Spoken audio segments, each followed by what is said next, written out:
What's up YouTube, this is Ryan from AnnihilatorMTG here, and I'm back again with some more Modern. This week, we're going to be returning to a deck that I experimented with a while ago, thanks to some of the less polarizing cards printed in MH2. That deck would be Enchantress. As many of you know, Enchantress is a green-white deck that sometimes splashes red, but I was thinking, what if we go Bant, and that's what we're going to be trying today. Regardless of what color splash you play, or if you even play one at all, the main core of Enchantress is going to be heavily green-white. Starting with the two most important cards in the deck, we have the aforementioned Enchantress and Sythis as our main value engine. With a couple of these cards on board, you'll be winning the card advantage game in a matter of seconds. There's really no getting around that. From there, we have protection in the form of Sterling Grove and Greater Auramancy. What I like about these cards is how strong they are when we have two of them in play at the same time. By giving each enchantment other than itself Shroud, an overlap will occur that makes targeting any enchantment an out-and-out impossibility. You don't always need two on board though, you can very easily win an interactive game with a single copy. So how do we win? Destiny Spinner, sometimes paired with Sanctum Weaver as a massive mana generator, allows us to turn our lands into hilariously large creatures that can often swing in for lethal on the first attempt. This, along with Solitary Confinement leading to rage quits, are going to be your main win cons. If we stopped here, we'd have a pretty compelling deck that could do incredibly well if piloted by an experienced player. With that said, I want to push it a little more. Enter the blue cards. We have Spreading Seas, Teferi, and Shark Typhoon. Spreading Seas has always been a favorite of mine, it's just really annoying, and in the current day, it absolutely destroys Urza Saga, which is a huge bonus. I shouldn't have to explain why Teferi's good. The static effect just turns off certain strategies and greatly annoys others. But the really interesting card is Shark Typhoon. This card gives us a multifaceted way of getting power on the board, sometimes at instant speed, and sometimes by storming off with enchantment-fueled sharks. What a sentence. All in all, this deck is a lot of fun, so let's not waste any time here and head straight into the first match.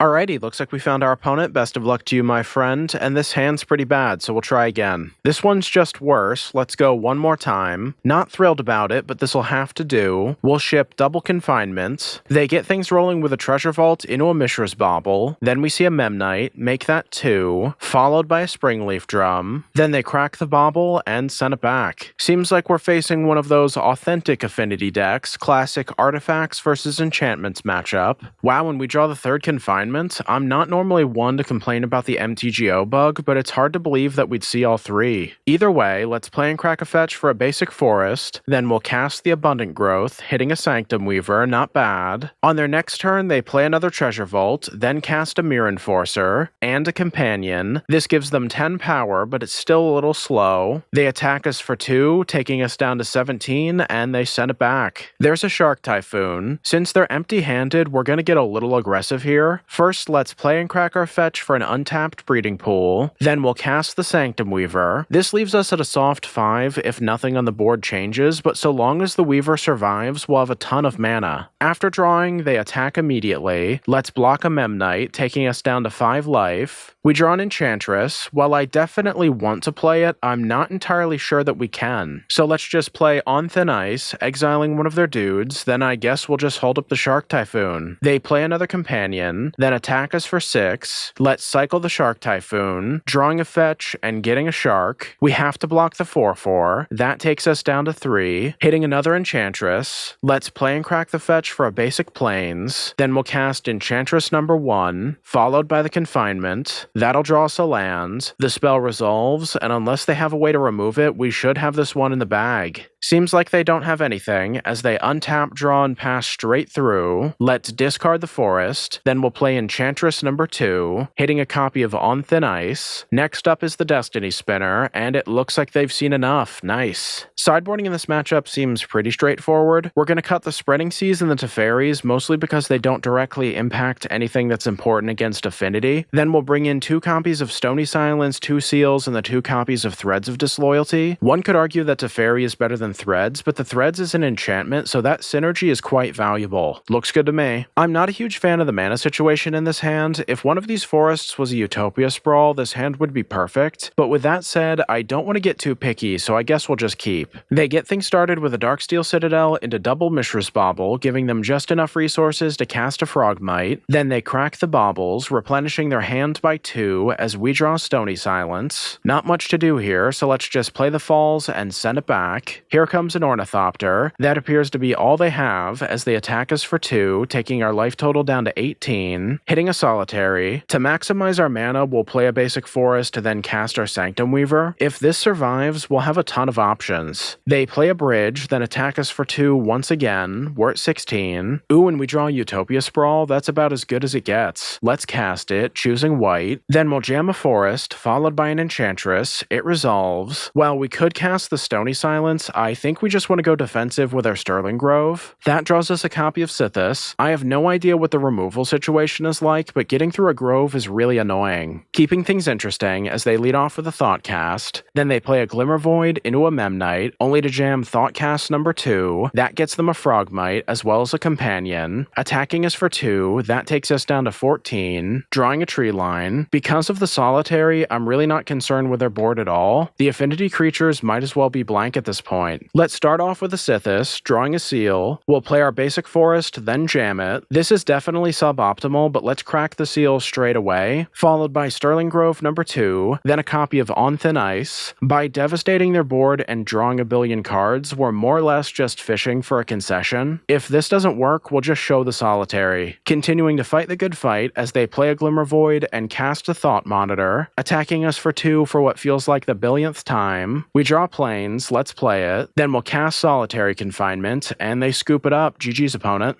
Alrighty, looks like we found our opponent. Best of luck to you, my friend, and this hand seems good enough. We'll keep. Let's get things started with the Falls and see what they're playing. They play a Polluted Delta and immediately pass. We draw another Spreading Seas, not really what we were looking for. Think we'll just play our basic forest and then cast the Sanctum Weaver. Currently it's just a mana dork, but it does have potential. During our end step, they crack their fetch for an untapped Watery Grave. Then they cycle an Architect. Okay, cat's out of the bag on this one. We have the cards to slow this game down, but I'm really worried about Force of Negation. Right on time, as they play a Spirebluff Canal and cycle a Waker of Waves. This being done at sorcery speed is a pretty big indicator of them digging for grief fuel. With that said, they just bin a Curator and pass. We draw planes, let's play it, then we'll cast our Enchantress, the spell resolves, time for a Spreading Seas, that draws us Sythis and another Spreading Seas. On their main phase, they cycle a Street Wraith, then they play a Botanical Sanctum, here comes a Shardless Agent, cascading into a Living End, that'll get rid of our Sanctum Weaver. It's not over yet as we hit a copy of Utopia Sprawl. Let's play and crack the Misty Rainforest, getting another basic, then casting the Sprawl. We draw a replacement Sanctum Weaver, then we'll cast the Solitary, hitting a Shark Typhoon. The 2 cards that beat us here are Force of Negation and Petty Theft on the following turn. Wow, and they just scoop it up? Really? That's wild. Well, that was an experience. Luckily for us, I think that sideboarding in this matchup is fairly simple. Spreading Seas and to a lesser extent On Thin Ice are kind of underwhelming, so we'll cut those. In their place, we're going to bring in 3 copies of Rest in Peace and 3 Veils. This gives us a proactive and reactive way to deal with their deck.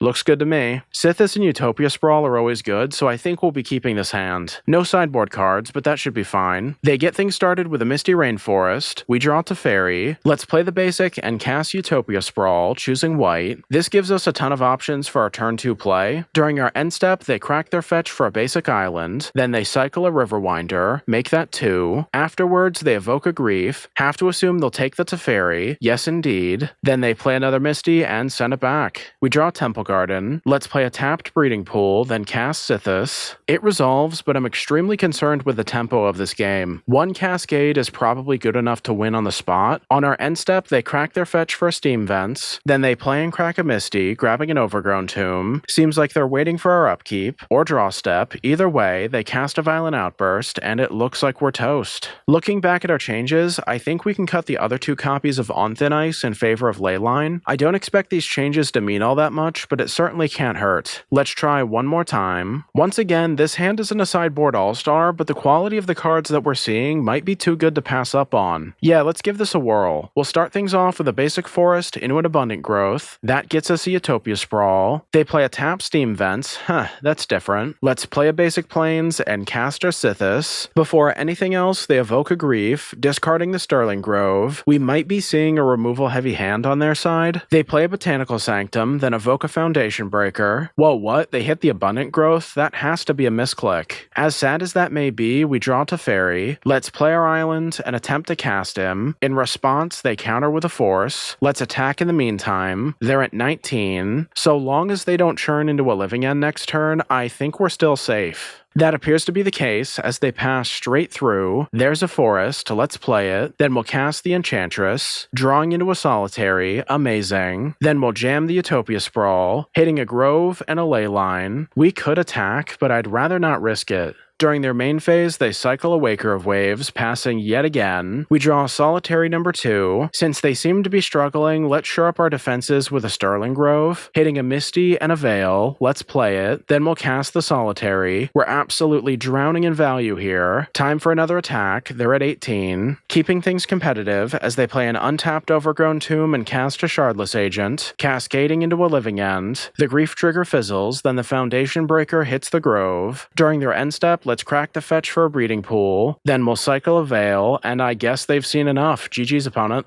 Alrighty, looks like we found our opponent. Best of luck to you, my friend, and this hand seems fine. We'll keep. Let's lead off with a Falls and send it back. They play a Bloodstained Mire and pass immediately. We draw Sythis number 2. Let's play and crack our fetch for a basic Plains. Then we'll cast one of them. Since we have another copy, we can be a little more aggressive. They crack their Bloodstained Mire for a tap Sacred Foundry. Then we see an Inspiring Vantage, which is indicative of burn or land destruction, but I don't think that land destruction plays Lurrus. Well, I guess there's my answer, as they Lightning Helix our dude, taking their life total up to 22, drawing a Utopia Sprawl. Considering the sheer amount of removal they're bound to have, I think we should just cast the Grove and set up for the following turn. Keeping things consistent, as they play another fetch and send it back. We draw Destiny Spinner number 3, not our best draws, that's for sure. Regardless, we'll cast our Sythis, the spell resolves, and now we wait. During our end step, they crack their fetch for another Sacred Foundry. Then they cast a Boros Charm and a Lightning Bolt, collectively taking us down to 12. There's a Mountain. Now, if they have a full grip of burn, we're probably gonna lose. Continuing to not draw lands, as we see an Enchantress. We could cast a Destiny Spinner, but I want to play the odds of drawing a green source, so we'll cast the Sprawl. In response, they hit us with a Skullcrack, negating the potential life gain. Man, we usually draw nothing but lands. This feels very strange. Here comes a Lightning Helix. We're at 6. Not thrilled with our chances at this point. On the following turn, they play and crack a Horizon land. Then they cast a DRC of all things. That's certainly different. Casting another Lightning Helix. That leaves us at 3. Finally, we draw another land. Let's play and crack it, grabbing a Forest. Then we'll cast the Utopia Sprawl, gaining some life and drawing some removal. We'll cast that as well, hitting another land. Then we'll jam the Destiny Spinner, giving us the perfect 1-drop. Casting that will take us back up to 6. If they don't win on their next turn, we might just have this. Let's swing in for the heck of it. They're at 21. During their main phase, they play another Mountain and add their Lurrus to hand. I simply cannot believe this. We draw another Enchantress. Let's play it. We're at 7. Then we'll play and crack the Windswept Heath for a Forest. Here comes the Auramancy. If this resolves, they'll be locked out of targeting our board, period. It does, so now we'll end it off on a Sanctum Weaver, attacking them for 2. They're at 19. After which, they drain us for 3 with a Helix. Seems like they drew another Horizon land. They'll cash that in for another card. Then they play the Lurrus, followed by a Swift Spear. We draw another Sanctum Weaver. Let's start off with On Thin Ice. There goes the Lurrus. Then we'll cast a Spreading Seas. This is mostly just to dig a little deeper. Drawing a Forest. Let's play it. Then cast the Utopia Sprawl. Alright, we're good. There's the Solitary. Casting that should win us the game. And it does. Nice. Sideboarding in this matchup is very simple. We're going to cut the Teferis and a single copy of Shark Typhoon. That way we can bring in the 3 copies of Leyline. Looks good to me. This hand is a little risky, but so long as we draw at least one other land, we should be fine. As per usual, they jam a Bloodstained Mire and nothing else. There's a land. Excellent. Let's play and crack the fetch, grabbing a basic Forest. Then we'll cast the Utopia Sprawl. We could name blue for the Spreading Seas, but I think we'll just go with white. They crack their fetch for a tap Sacred Foundry. Then they play a Mountain, followed by an Eidolon. That's gonna make things complicated. We draw another fetch. Let's play and crack it, this time getting a Breeding Pool. Then we'll cast On Thin Ice to take out their creature. We're at 14. With the remaining 2 mana, let's cast Spreading Seas on their Sacred Foundry, hoping to cut them off of white entirely. Drawing a Grove, then we'll pass. If nothing else, they're certainly durable, as they jam a Horizon land and continue to play reactive. We draw an Auramancy. Let's play our land, then cast the Grove. We have some good cards, but I fear that our speed or lack thereof is going to be our downfall this game. Case in point, them casting Boros Charm takes us down to 10. They jam an Inspiring Vantage, refusing to play at sorcery speed. Ooh, a Sythis. Excellent. Let's cast that immediately. Then we'll jam the Auramancy, drawing into a Solitary. Before our next turn, they cast a Lightning Bolt. Make that 2. We're at 5. Then they untap and cast a Lava Spike, and they even close it out with a Helix. Brutal. Well, that was a bit soul-crushing, but we'll try it again. Alright, there we go. Leyline in the opener is about as good as it gets. That'll go on the board. Then we'll play a tap land and see if they have any creatures. Like clockwork, they play a Bloodstained Mire and nothing else. That's good news. I don't really see a reason to get hasty, so let's play another tap land and cast the Utopia Sprawl. This maximizes our life total while still trying to ramp the best we can. They crack their fetch for a Sacred Foundry. Then on the following turn, they play an Inspiring Vantage and cast an Eidolon. Well, if there's a way out, it certainly looks like this. We draw a Forest. Let's set up the Enchantress. That'll cost us 2 life. Might as well play the Temple Garden. Up next, they play a Horizon land and attack us for 2. We're at 16. Geez, I found the mana. Guess we'll just play a Forest, then cast the Sanctum Weaver, drawing another Enchantress. This is going to cost us a lot of life in the short term, but by casting the second Enchantress, our draws essentially cost half the amount of life that they did prior. In response, they bolt the Weaver, then we draw Sythis. Don't want to get too excited about that one. It helps, but not enough. Keeping vigilant as they play a mountain and attack us once again. That leaves us at 10 life. There's a Destiny Spinner. Let's play a basic Plains and cast our Sythis, drawing a land and an Enchantress. This feels awful, but we're going to go down to 6, then 7 to play the Destiny Spinner. In response, they bolt the Sythis. We draw some, netting ourselves a Solitary. Amazing. Now we just gotta survive. They cash in their Horizon land. Then they untap and bolt the Spinner, attacking us for 2. It's getting real close. We draw another Sythis. Moment of truth. Let's play a basic and cast our Solitary. It resolves, then we'll cast Sythis, taking no damage. Let's jam the Auramancy. That'll bring us up to 4. And now in order to win, they have to sequentially destroy multiple enchantments. They attack us, it does nothing, and they scoop it up. GG's opponent.